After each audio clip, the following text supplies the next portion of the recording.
আসসালামু আলাইকুম। প্রতিদিনের মতো আবারও নতুন একটি ভিডিও নিয়ে হাজির হয়ে গেলাম। আজকে আমি পুঁই শাক আর আলু দিয়ে চিংড়ি মাছ রান্না করব। এভাবে পুঁই শাক রান্না করলে খেতে অনেক বেশি মজা হয়।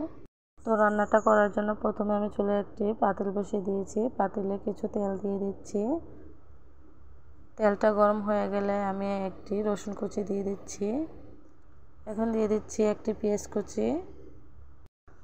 এখন আমি পেঁয়াজগুলো নেড়ে চেড়ে হালকা ব্রাউন কালার করে ভেজে নেব।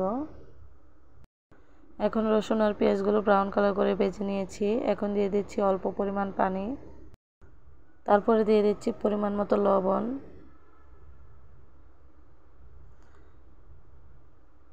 এখন দিয়ে দিচ্ছি পরিমাণ মতো হলুদের গুঁড়া। তারপরে দিয়ে দিচ্ছি পরিমাণ মতো মরিচের গুঁড়া। এখন দিয়ে দিচ্ছি 1 চামচ ধনিয়ার গুঁড়া। সাথে দিয়ে দিচ্ছি 1 চামচ আদা রসুন বাটা। এখন আমি মশলাগুলো ভালোভাবে কষিয়ে নেব। মশলাগুলো কষানো হয়ে গেছে। এখন আমি দিয়ে দিচ্ছি কিছু চিংড়ি মাছ।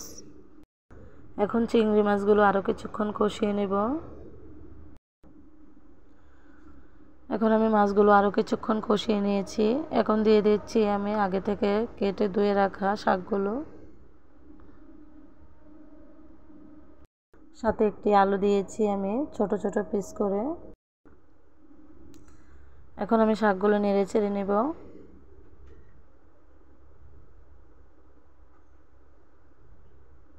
শাকগুলো নেড়ে চেড়ে নেওয়া হয়ে গেলে একটা ঢাকনা দিয়ে ঢেকে কিছুক্ষণ কষিয়ে নেব। ফিরে আসছি কিছুক্ষণ পর। এখন আমার শাকগুলো কষানো হয়ে গেছে। এখন আমি দিয়ে দিচ্ছি পরিমাণ মতো ফুটানো পানি।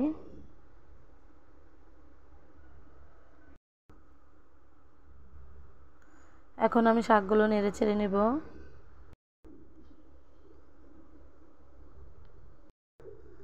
শাকগুলো নেড়ে চেড়ে নেওয়া হয়ে গেলে একটা ঢাকনা দিয়ে ঢেকে 5 মিনিটের মতো রান্না করে নেব।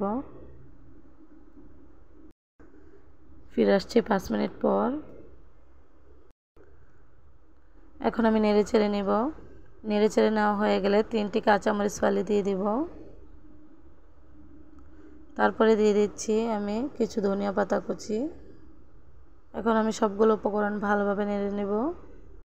এখন আমি শাকগুলো 2 মিনিটের মতো রান্না করে নেব। এখন আমার শাকগুলো রান্না করা হয়ে গেছে। এখন আমি চুলা থেকে উঠিয়ে একটি বাটিতে পরিবেশন করে নিচ্ছি। দেখেন একটি বাটিতে পরিবেশন করে নিয়েছি। দেখেন কালারটা কত সুন্দর লাগছে। এটা খেতেও ভীষণ মজা হয়েছিল। আমার রেসিপিটি ভালো লাগলে লাইক, কমেন্ট এবং শেয়ার করে দিবেন। আজ এই পর্যন্তই। সবাই ভালো থাকবেন। আল্লাহ হাফেজ।